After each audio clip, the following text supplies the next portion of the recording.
Hey, it's Debbie Dairy Bear here, the voice of Zatch Bell, introducing you to the Anime Egotists channel. Glad you could be here. Zatch Bell is glad you could be here.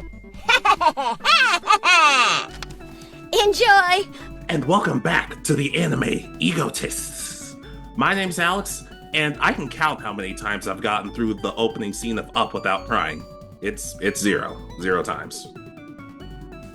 It is a very sad start to a movie. And I'm Richard. That's correct. And look, I'd like to think I try to live my life trying to do good things, and I'd like to think that I hold my friends and family and characters I love to that same standard. Sadly, it doesn't always work out like that. Yeah. Characters and people that you love really end up doing some horrible things. Yeah, and that's okay, because in some cases, people do bad things. You could be one of the nicest people on the planet and still have somewhat of a bad track record. But that's what we're here to talk about. Anime characters that we love that just do some really, just do some pretty messed up things. Exactly. So do you want to start us off this time? You don't want me to, but I will gladly, because this first one's going to hurt. Okay. Joey tells Mai he wasn't thinking about her in Yu-Gi-Oh! Okay. Now, after Yugi beats Odeon, before that, he has a dream that all of his friends are there to help him out. How Yugi, Taya, Tristan, Bakura, and Mai is also there too. And after he wakes up, Mai asks Joey, hey, when you had that dream of all of your friends being there, was I part of it? And Joey hesitates and he says, nope, you weren't part of that dream. Now, you could assume that part of him doesn't want to let her know that because he doesn't want Mai to think that she has feelings for him. But even if that was the case, it's kind of scummy to tell the person who's been alone most of her life, yeah, I don't really consider you a friend. I wasn't thinking about you. It makes Joey come across as kind of a jerk for the next few episodes. Yeah. And kind of is one of those things that almost makes you feel like, is this why she ends up as kind of an antagonist in the next season? Yeah. I mean, he does apologize when she's about to lose to Merrick and say, hey, you were part of that dream. At the same time, though, she's kind of distracted throughout the whole dream. Not that the whole duel. Not that Mai was ever going to beat Merrick, even though it was kind of awesome to see that she stole the Winged Dragon of Ra. At the same time, though, it's not a good look I love Joey, but it is not a good look for him. It really isn't, especially because he's talked about how much he cares for her in like even just a few episodes before leading into the tournament. Yeah. And here's the thing. If you think to yourself, well, maybe Joey just didn't want a relationship with Mai at the time, that's perfectly okay. But once again, with everything Mai's been through, her loneliness, her being away from other people, her pushing people away before they have the chance to push her back, and deciding just to tell her that their friendship is non-existent, kind of a scumbag. I love you, Joey, but like you could have done better. You could have done better. He really could have. And he could have phrased it better because I'm assuming could have been a much nicer way of saying that he cares for her in different ways, I guess. Exactly. And even saying, yeah, of course you were part of that dream. Hey, of course you're my friend. And as your friend, I'm going to take you down this tournament because we're friends. Something like that could have been cool and fine. But he didn't handle it right. But I still love Joey. But once again, like, not a good move on his part. Exactly. All right. So my first one. Go ahead. So this one's kind of an accident by the character I love, which results in a lot. Leliuch accidentally turns Euphemia into a monster.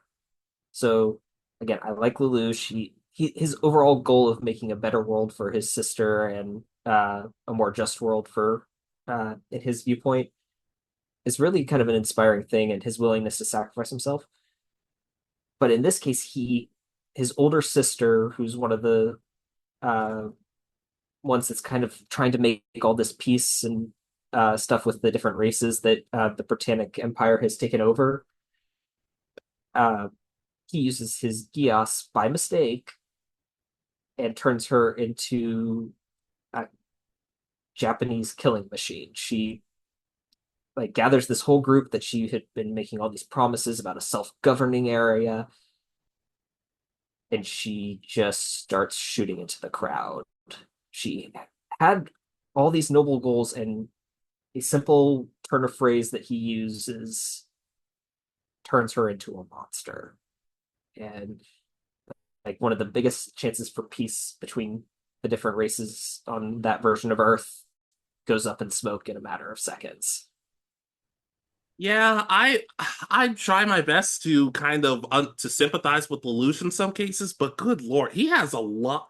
It feels like mistake after mistake for him. Like even if once again he's not trying to do the wrong thing, but he does a lot that kind of makes like, man, if you had just done this one thing a little bit differently, maybe the world wouldn't be such a horrible place in some cases. Okay. Yeah. Yeah, I it's just something about this. Because I can't remember exactly why he says what he says, but he manages again to turn such a loving person, someone who is um supposed to be like, or she's supposed to be like the example of like the black sheep in the family, and still manages to turn her into the exact thing that he's sworn to destroy. It's just I don't know how. I feel bad because in some cases, like I said, I want to feel bad for Lelouch. Like he seems like he's trying, but yeah, I can agree. This wasn't a great plan for him. Yeah, it really wasn't. And I kind of want to go back and rewatch the scene to remember exactly why he says what he says, because and how he loses control of his Gios to cause this to happen. Yeah, same here. Here, there's. I want to hold off on rewatching certain stuff though, because I'm starting new because I have new stuff, except one show which I'd never finished from Toonami, but I finally have access to it, so I want to give it another chance after all these years. Okay. But yeah, I can go sign Lelouch. Pretty awesome character, but good God, that he not always good choices or ideas. No.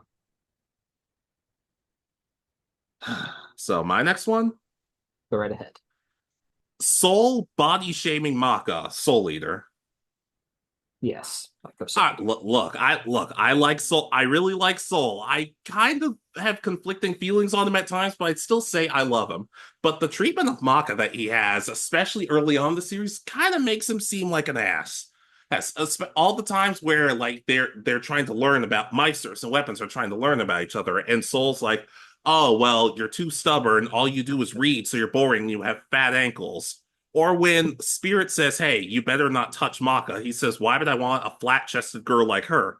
Stuff like this kind of makes Soul come across as unlikable incredibly early on, especially whenever Blair shows up and let's not beat around the bush. Blair's a lot more developed than Maka is, and the fact Mhm. that he fawns over her or will get nosebleeds about it it makes Soul come across as really unlikable in the first several episodes, and that's when you're supposed to that's when you're supposed to grow to like these characters. But Soul and some of the stuff he says about Maka and the way he comments on her, I you can understand why she chops him every now and then. Yeah, I mean, he kind of grows out of it as the series goes on, which is a good thing, but it doesn't help that this is like in the first episode where we're just getting to know him and Maka. They're the center focus of the entire episode. Yeah, now that I think about it, none of the guys really come across as likable because Black Star peeps on Tsubaki. He in one of the first two episodes, and Kid grabs Liz and Patty's chest in the first episode. Good God.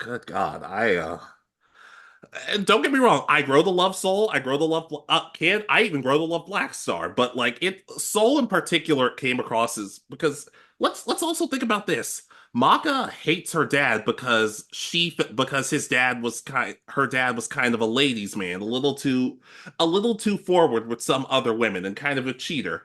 It makes his behavior come across as even worse to show, hey, I might be interested in other girls because they're more developed than you are. It's really not a good look for Soul.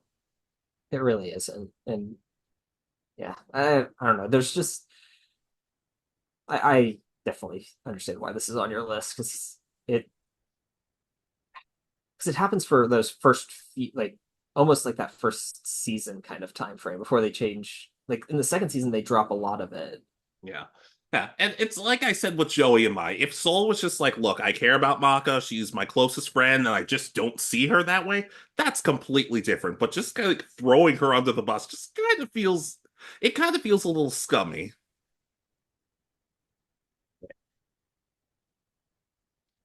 It I don't know. From what I remember, it just sort of drops. He doesn't. I mean, I guess that could be them showing growth. Like he just stops talking like that in like the later part of the series, or but it's more of like all of a sudden it's just done. Yeah, yeah, but like I said, Soul, I like you. I actually like most of the guys in Soul here, but some of the way you treat your female partners is a little it's a little unnerving. Yeah. All right. So my next one. So this is one I've talked about before a little bit, and it's the character grows to be likable in the later part of the series, but it's Laxus pitting Fairy Tail against itself. Pretty much, he's been talking how he's the strongest member of the guild. He's the next guild master. He's going to lead the guild to um, a new strength, and he pretty much tries to uh, perform a coup d'état and take complete control by trapping his grandfather in a church while they freeze the most of the female members of the guild while making the rest fight each other to prove that they're worthy of the fairy tale symbol and all that, and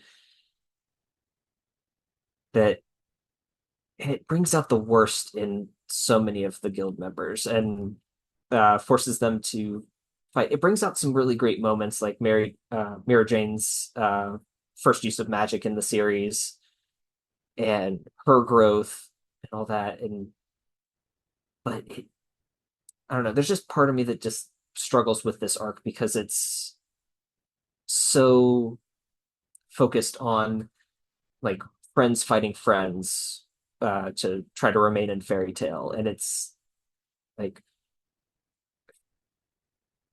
I it makes me go like, why aren't y'all working st- um,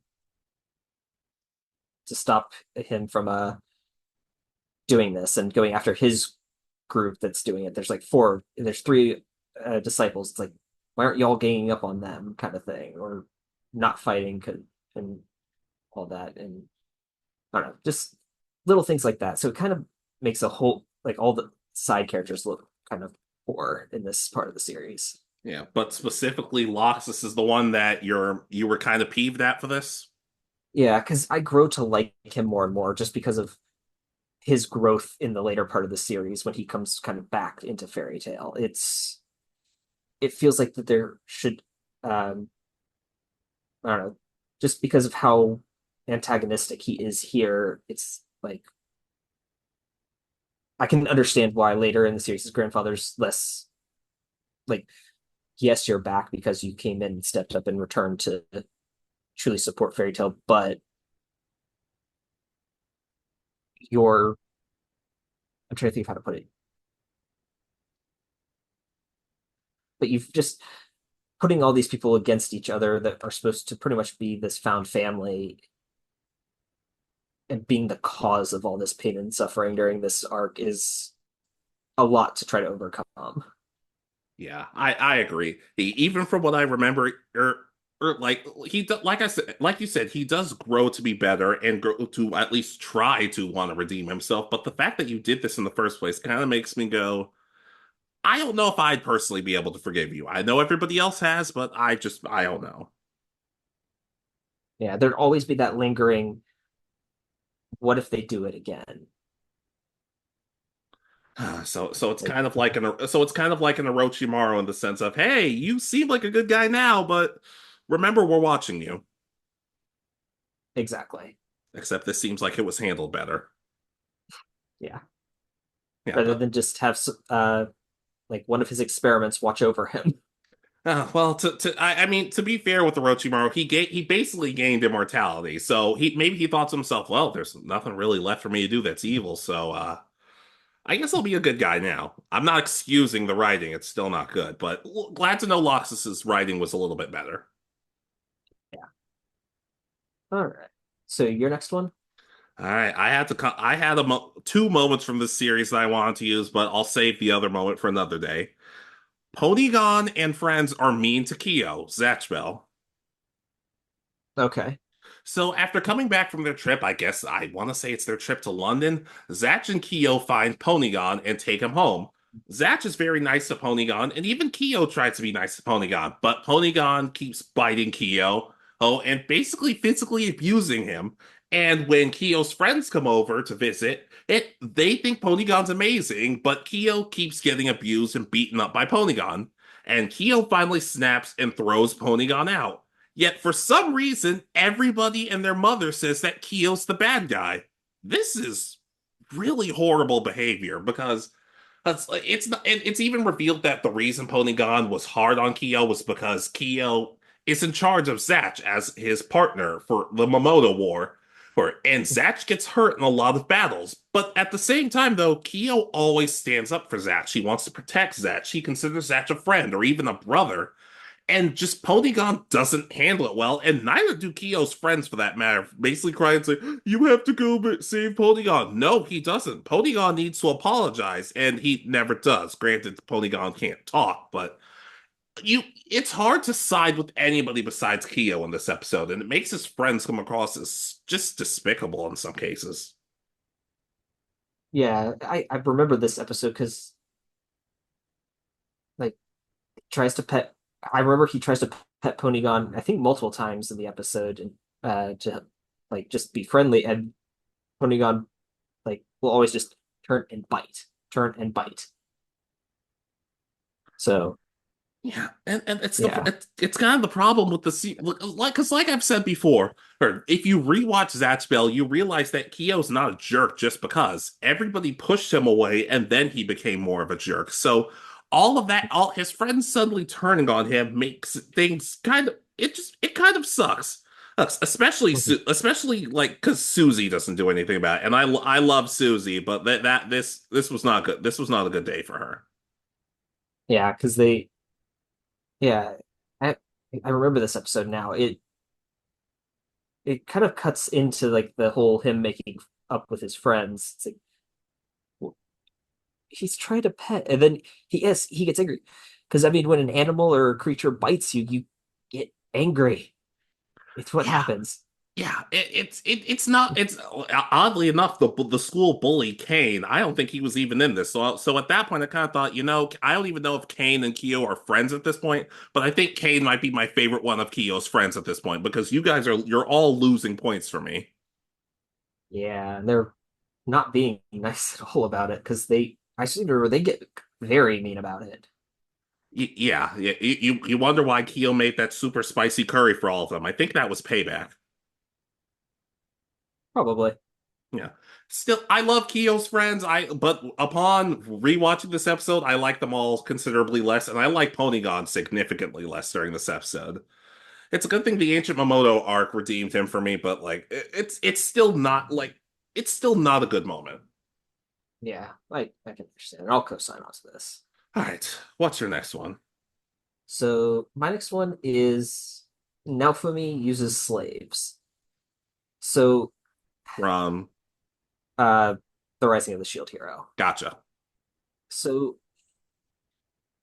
yes, he treats uh Raftalia and Philo very nice, but he still uses the slave crest to uh as his reasoning, and especially at the start, he's using that like he can't attack, so he brings in Raftalia to be his weapon. And uh yes, he grows to care for her, and she insists on still wearing the slave crest, but I don't know. There's just part of me that's like he could have they could have figured out some other way other than consider like making them slaves.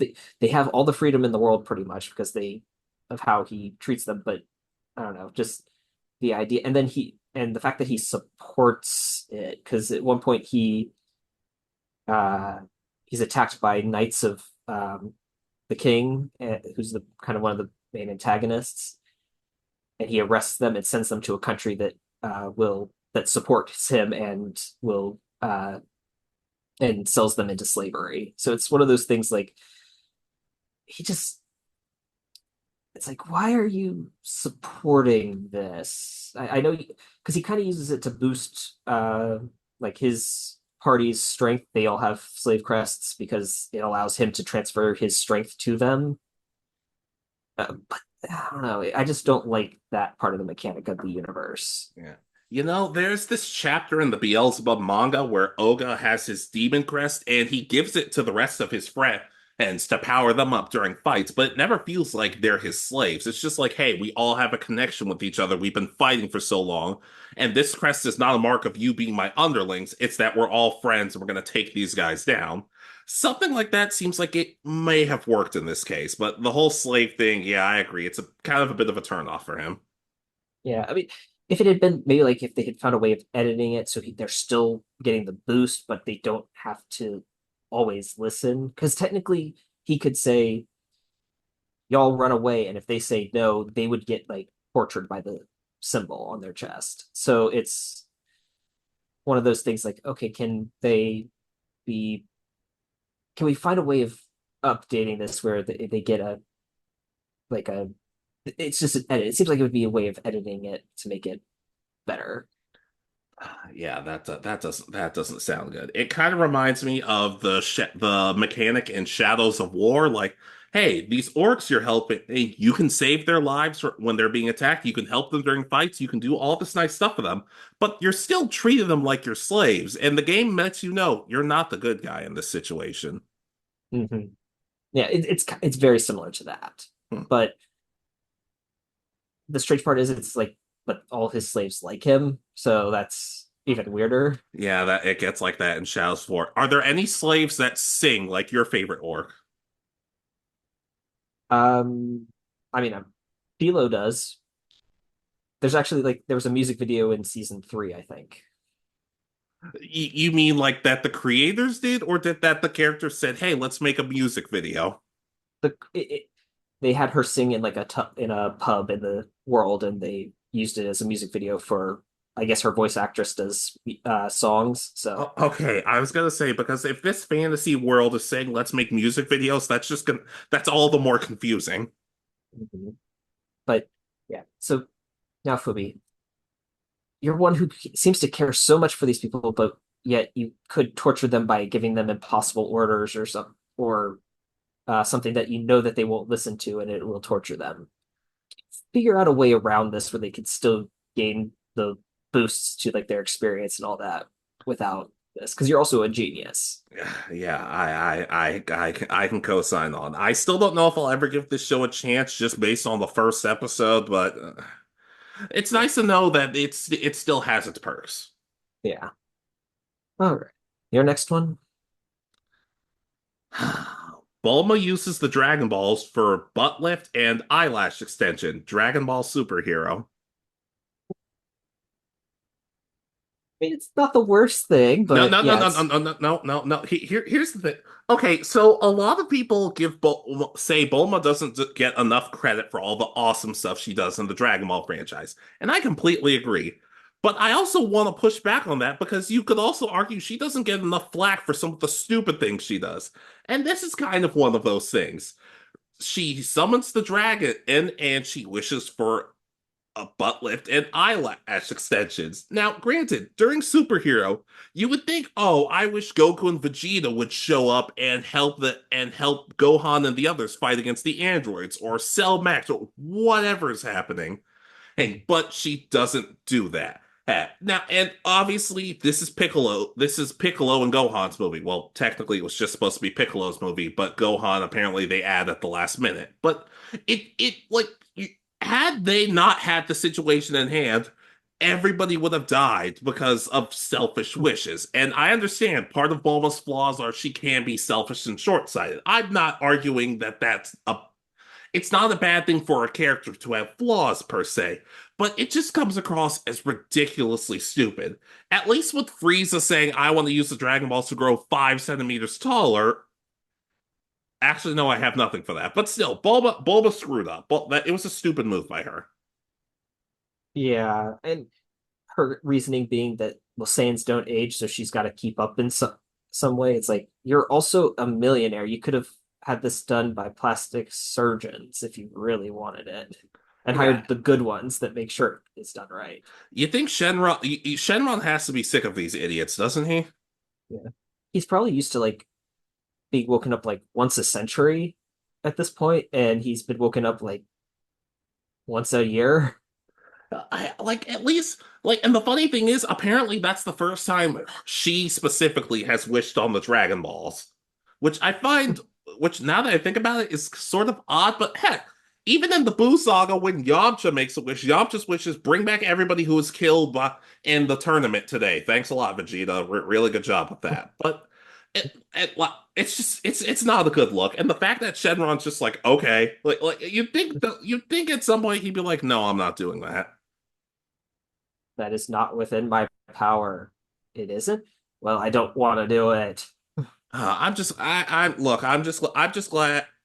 I mean, technically, you can use the Dragon Balls to change your appearance in Xenoverse, but I don't think it's specifically for those reasons. But well, Bulma, I love you. You've done a lot of amazing stuff, but you've also done some dumb stuff. But I'm just limiting it to the one today. I'll talk about you and Yamcha another day.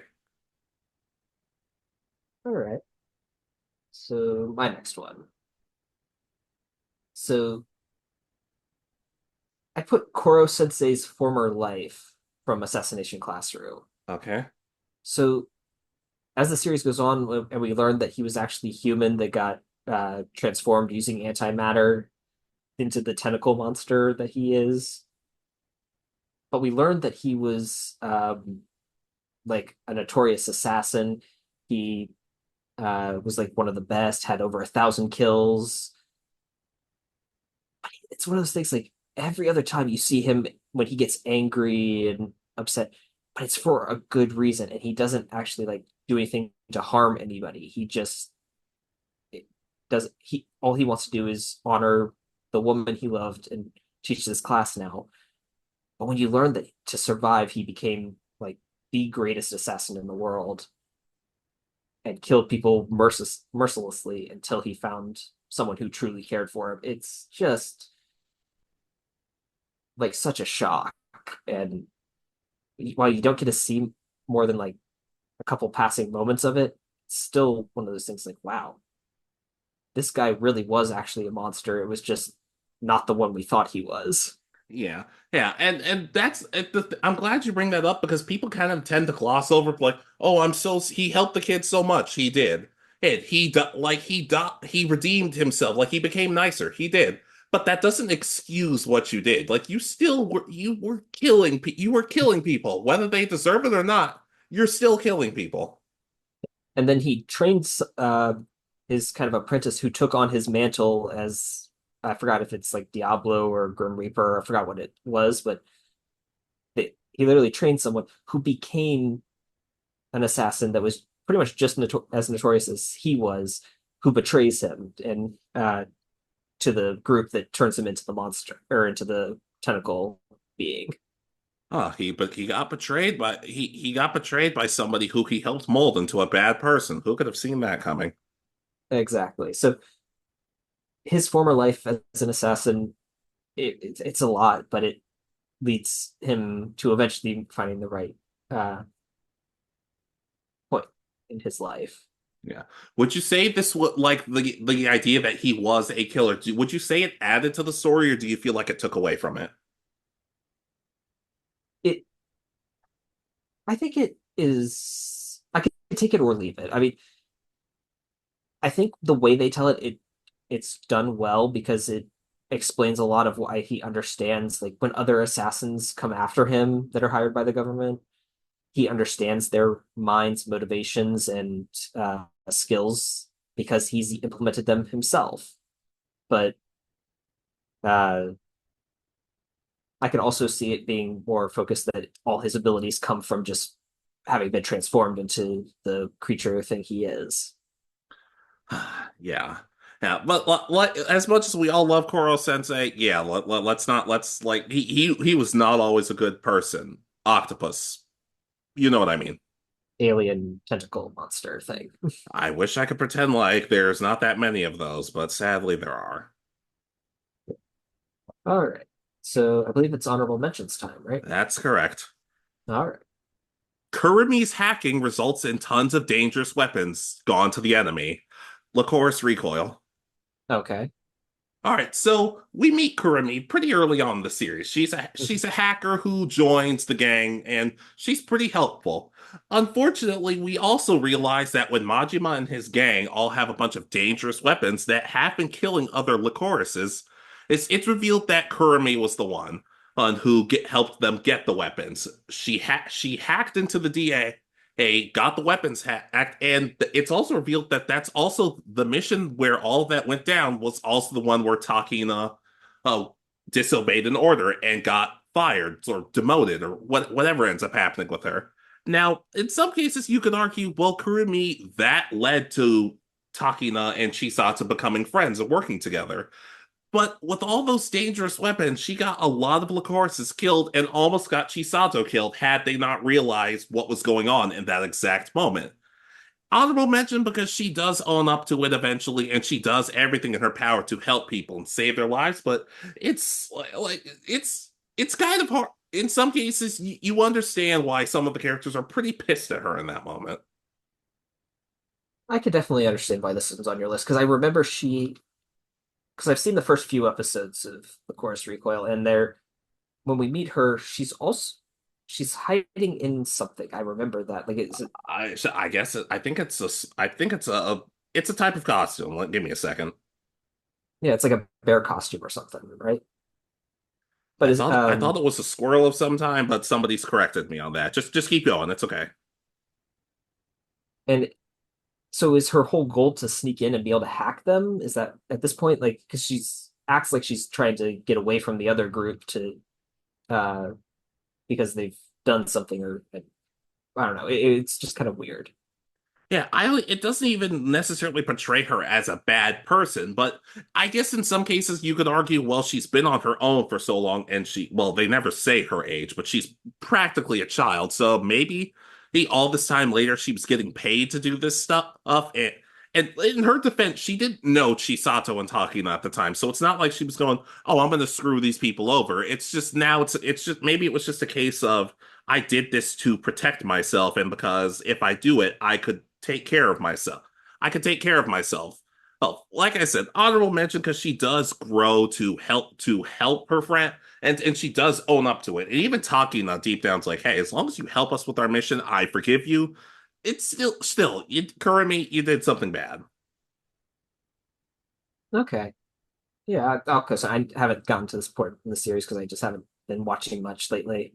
But it sounds like an interesting little story point. Yeah. Yeah, but still, I like her, but that's the point of this list. I like you, but you did something wrong, and you have to get called out for it. Yeah. All right. So my next one. Yeah. So I have Tanya gives everyone uh value in Saga of Tanya the Evil. Oh dear.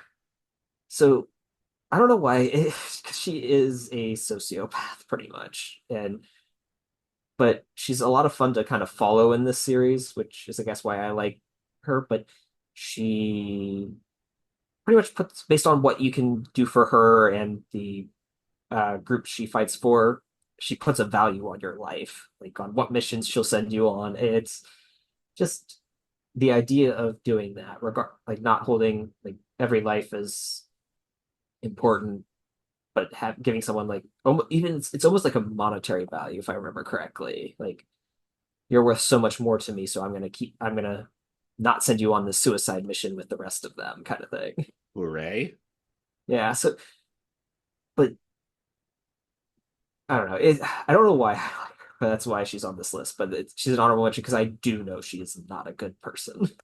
Well, it's Saga of Tanya the Evil. You kind of have to know what you're getting into at that point. Very true. But that's about it. She just and why it's an honorable mention. There's not much to make her a good person, so it's an honorable mention in this list. I was about to say, is there any tiny even morsel of anything she does that's remotely morally good? She puts some of her enemies out of their misery. Does that count? Sure, okay. Okay, fine. I got nothing. Yeah, but there really isn't much. So again, honorable mention because it's kind of at the gray end of the scale on if this was actually meant for this list or not. But Yeah, okay. I can co-sign, but I don't think I want to be her friend. Mainly because you just be a number value to her. As all, hey, hey, being of value to somebody, I guess means something. I guess. So your next one? All right, we kind of have somewhat similar characters in this case. Ursula bullies Dawn with Plusle and Minun from Pokemon. Okay. All right, so we one of the kind of running themes of the Diamond and Pearl anime is that we don't know why Dawn likes being called Dee, and we learned that the reason for that it has something to do with Plusle and Minor when she was a kid. They would shock her hair, and the kids would call her Dee, and it kind of messes with her. It's not the greatest traumatic backstory, but I guess it's something. For the longest time, it's a secret, and Ash and Brock think to themselves, "Wow, thanks for telling us, but we have your back no matter what." And that's really cool.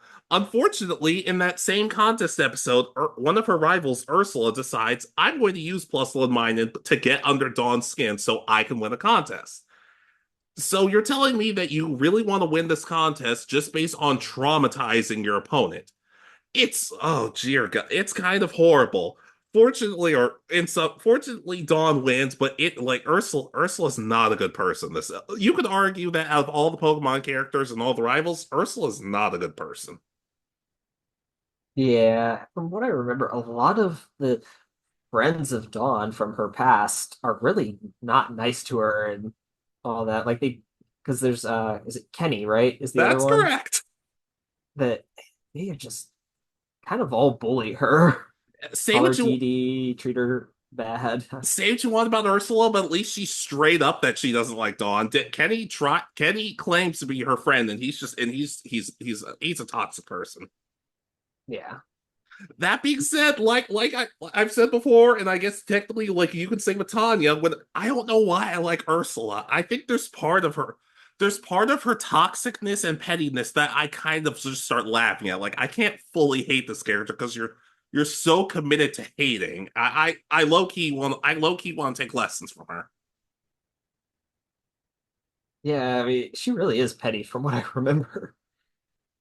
Oh, yeah. Like I said, it's a pretty horrible thing to do to say I'm going to traumatize you and make you suffer just so I can win a contest. But like I said, it's Ursula. I don't think I'll ever fully bring myself to hate her, which probably says a lot about me now that I start to think about it. But still, you're a bad person for what you did.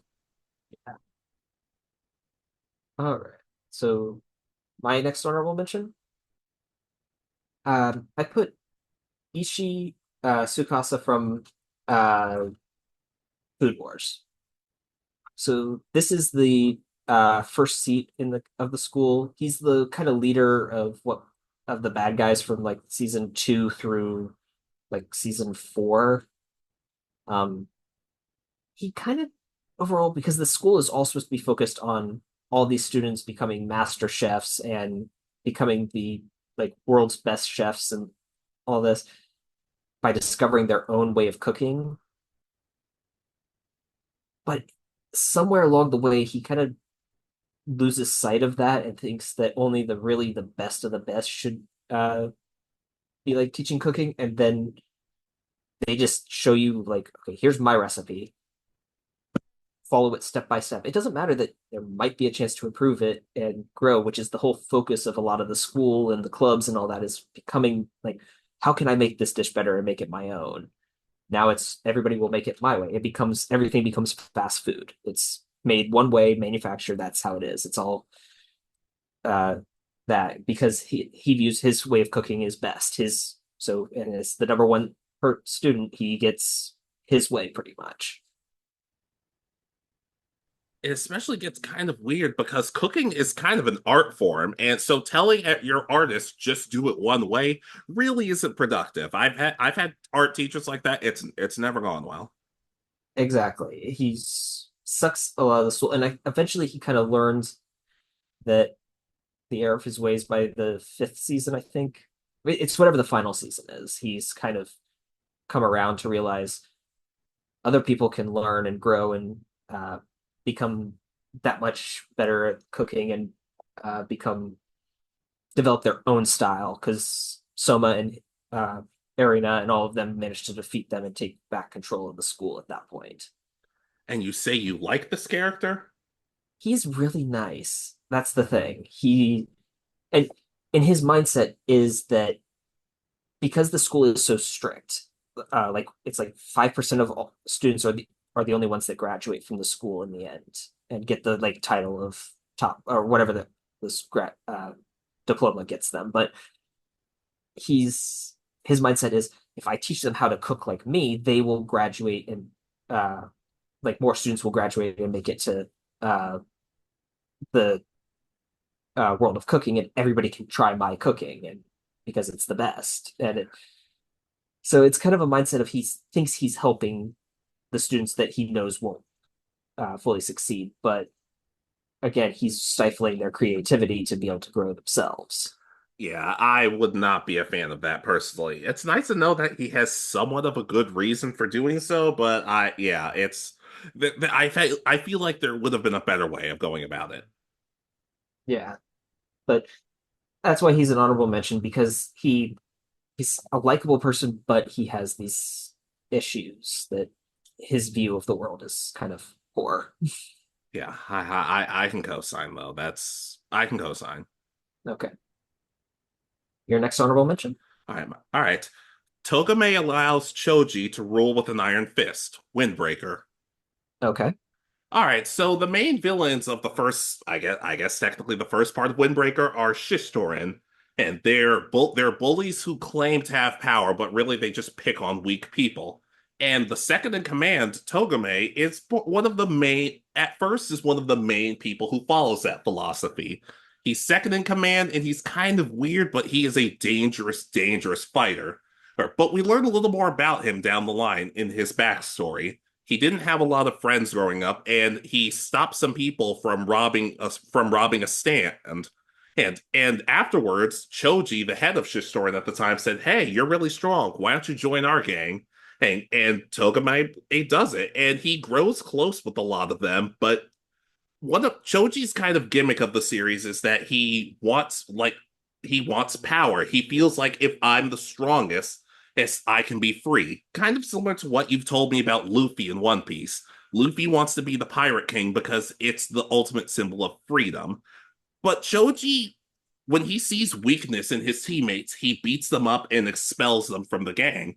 And Togame wants to stop him, but he doesn't do it because he thinks to himself, well, he's the one who took me in, so I have to do what he says.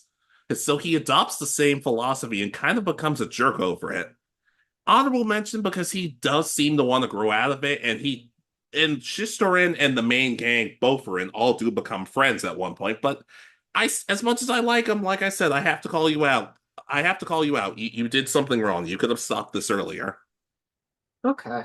Yeah, I haven't seen Windbreaker, but it sounds like him ignoring the abuse is kind of almost a character flaw in this case of a really actually nice person. Yeah, he does seem like a good guy. And honestly, with my rewatch, I do appreciate him more. But it's still a flaw of his. Their dynamic it's kind of like if Zabuza and Haku, but if Haku really started to question towards the end, is Zabuza doing the right thing? Okay. Yeah, I'll co-sign if it's similar. Oop, uh, hello? Yeah. Oh, my screen went out for a second. Okay, No, you're we're good. fine. But It popped up. like I said, Togame, great character. It seems like he wants to redeem himself, but you got some work to do. Okay, I'll co-sign. All right. My last honorable mention. Please. So Hajime kills Shimizu, so or allows Shimizu to die. So this is from an anime called I'm gonna butcher this. Uh Ari Futer Fioretta. It's an isekai, but it involves a whole class of students getting transported to this world where they each take on a different role, and some are more powerful than others. And uh, Hajime is probably the weakest of the group that is like doing the dungeon crawls and all that. And he gets betrayed by one of his classmates and kind of turns into this angsty character who um, forms his own party to figure out how to get back to Japan. Um, well, one of the students, Shimizu, gets is among the weak students who didn't get to join the hero party that was created out of the class, and he gets jealous. He makes a deal with a demon from this world and attacks to try to prove just how strong he is. Well, Hajime kills him. He has the tools and the power and the medicine to heal him, but chooses to let him die uh, because he was like Hajime says that he sees it in his eyes that he would betray him anyway. He would go for her, whoever's stronger, regardless. So he's like, I'm not going to let you live. And Hajime starts out as this very nice, likable character. He's your stereotypical quiet student and has kind of turned into this, I guess, kind of badass, overpowered character because he's had to survive on monster meat and it's transformed him. From commonplace to world's strongest? Yeah, that's I think the American version of the name. It hardly ever goes by that for some reason. But I know how to pronounce it better than what you said. Yeah, and I probably butchered it anyway. It's been a while since I've seen this, and I know season three I think just premiered this last season. So Yeah. Yeah, I was gonna ask you, speaking of which, if you knew that Welcome to Demon School Iruma-kun is getting another season. I had no idea if you even knew that. I'm still several seasons behind. I Good Lord. But yeah, I can go side. Just letting someone die just because, like, oh, you might betray me. I'm like, yeah, but what if he doesn't? You just let someone die, you jerk. especially because he had the medicine that would save his life from the attack that he actually. I think if I remember correctly, he shot him or something. So it'd be like if in Dragon Ball Z, if Future Trunks had Goku's heart medication, and then said, no, that's okay. It, it'd be so think about it this way. It's like I stab you, but I have a miracle cure that will cure your stab wound and you will live because of it. I unstab you, look at you and say, you'll betray me one day and walk away with the medicine. Then again, knowing our friendship, you would give me the medicine and then just still stab me again, just because. Yeah, probably. See, maybe this Hajime guy. No, I can't defend it. But would you still recommend this show? It's enjoyable. It's because it's a whole group of people, but it focuses mainly on Hajime. Season one is all focused on him and his group. Season two, they expand it quite a bit more, where they focus on some of the other students a little bit. But um, it's very much got the angst of like someone who's like going through an emo phase. Is how I describe Hajime. So it's kind Oh, of funny. that's gonna be fun. But maybe I'll give it a chance. I still want to finish up some other stuff though first. Yeah, this one's kind of enjoyable because of it's got some unique magic. Like he can like art. He can make. He's an artificer kind of thing, so he makes like a tank in some episodes. So So it's just like the Lego video games. You can just build whatever the hell you want. kind of, but he uses guns because he creates them because he gets like the resources that he needs to make them. Oh gosh, yeah. In all seriousness, though, there is a show that you've talked about before that I actually have started since over the past couple weeks. I'm just like, I'm not far enough to say anything. I'll hold off on it for now. Okay. But we'll talk about that more another day. But I can co-sign. All right. So your final one? Naruto snaps at Tsunade for Jiraiya's death. Okay. Look, I love Naruto, and I feel so bad for him losing Jiraiya, a parental figure that he loved when he did not have that many parental figures.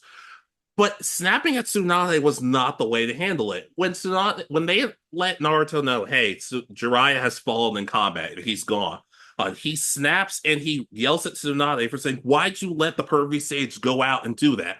If he was the Hokage, he never would have let you do that."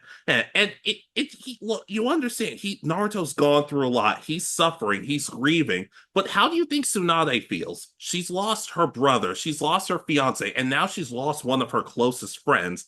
And now he's going off on her when, in all honesty, there weren't that many ninjas who would have been able to do what Jiraiya did. And I love Naruto and I love him so much, and I wanted to hug him in this moment. But part of me also wants to slap him upside the head and said, "What the hell do you think she's going through?"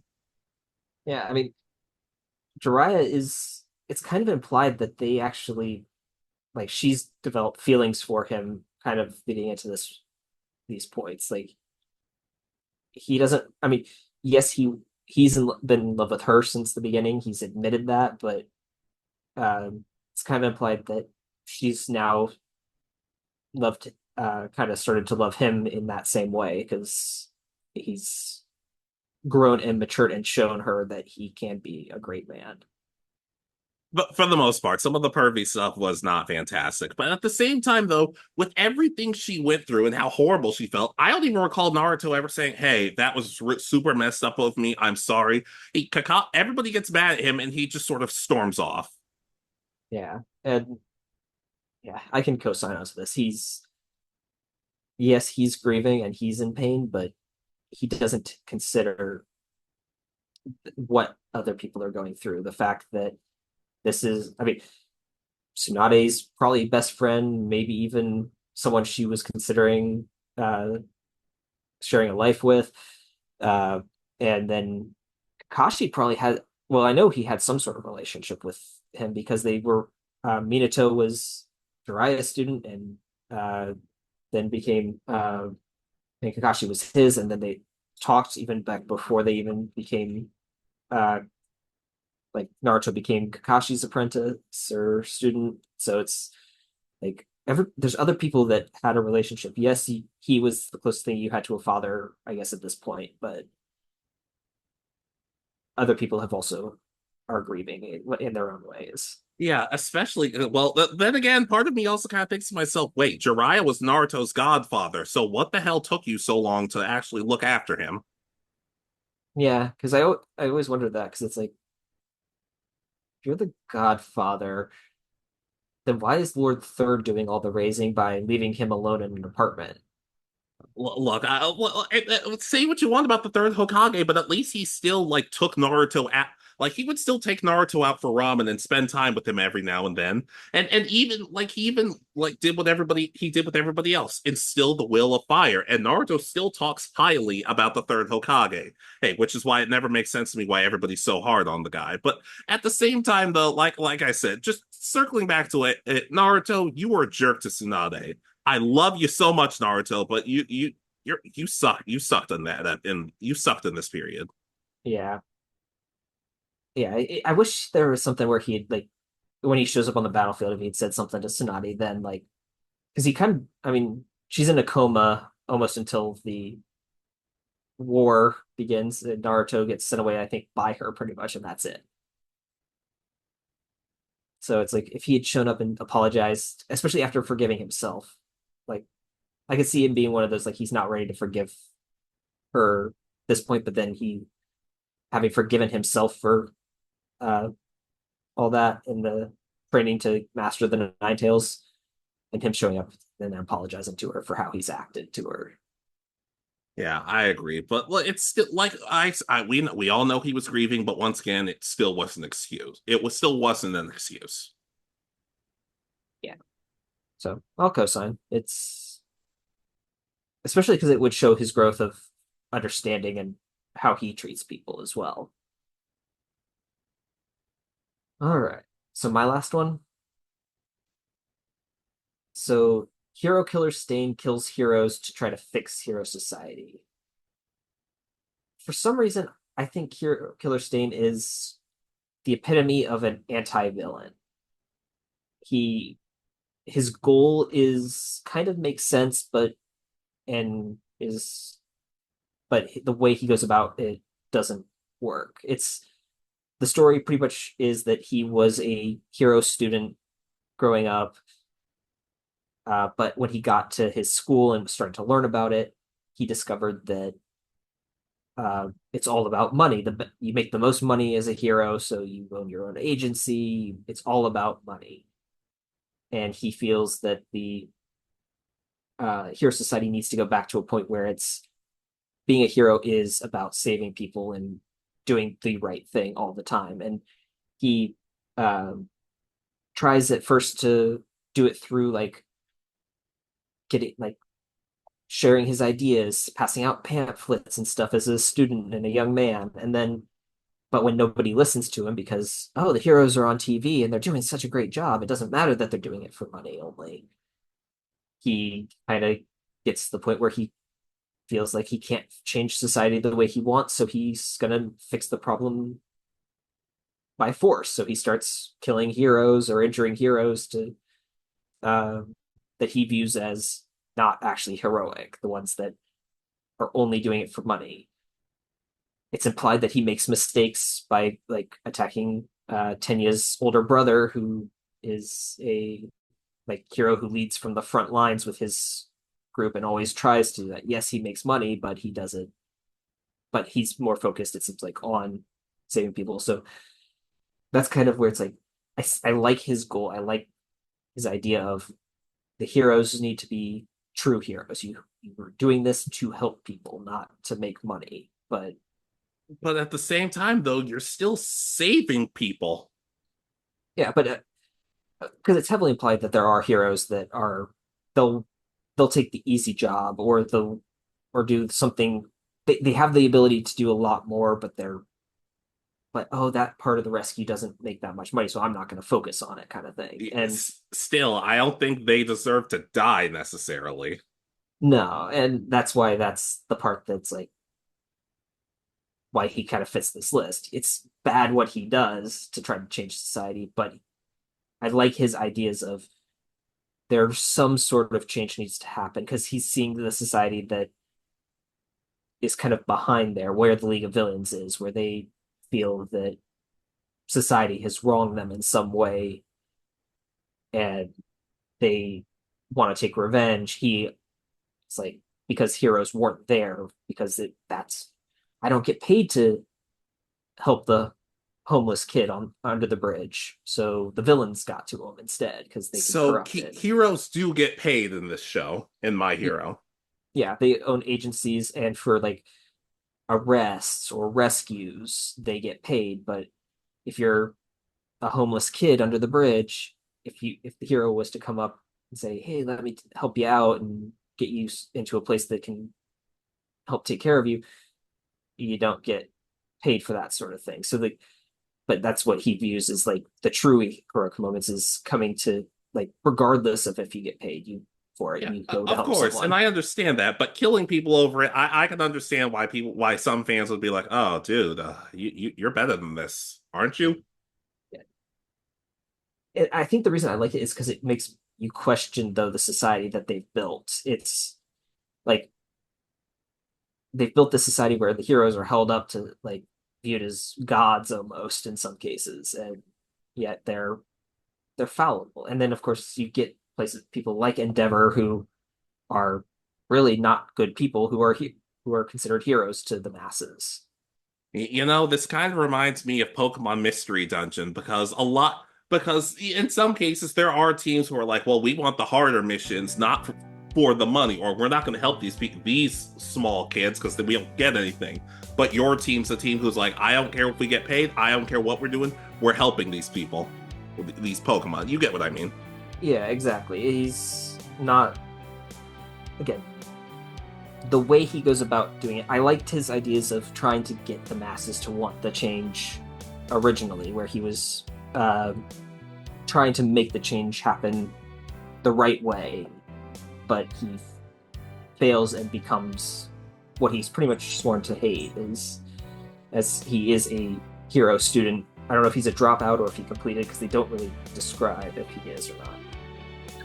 Yeah, but I can co-sign. I do like you. I kind of do like the message of him, but like I've said for all these other characters, you could have gone about this in such a better way, and I would have respected it so much more. Exactly. All right, so we ready to close out? I believe we are. All right, so ladies, gentlemen, non-binaries, what do you guys think? What are some of the worst moments from your favorite characters? Yes, all of our favorite characters have bad moments. And we're not hating these characters. It's just like our favorite characters are flawed, and that's what makes them interesting. Exactly. And I mean, I had a couple villains or people who are really not good on my list. It does. Just because someone's a villain doesn't mean you don't have sympathy for them or like them in some ways. Exactly. And I'm sure that we could someday do a reverse of this, although characters who we really just don't like, but thinking, wow, what you just did was pretty cool. Yeah, I've got a couple ideas for that one, but I may need some time to do that one together. And before any of you say, oh, Alex, you're such a bad person for liking Ursula, I know. But be sure to like, comment, subscribe, give us feedback, be good to yourselves, be good to each other, and we'll see you next time. This has been Alex. And Richard. And you have been listening to the Anime Egotists. Good night, and peace easy.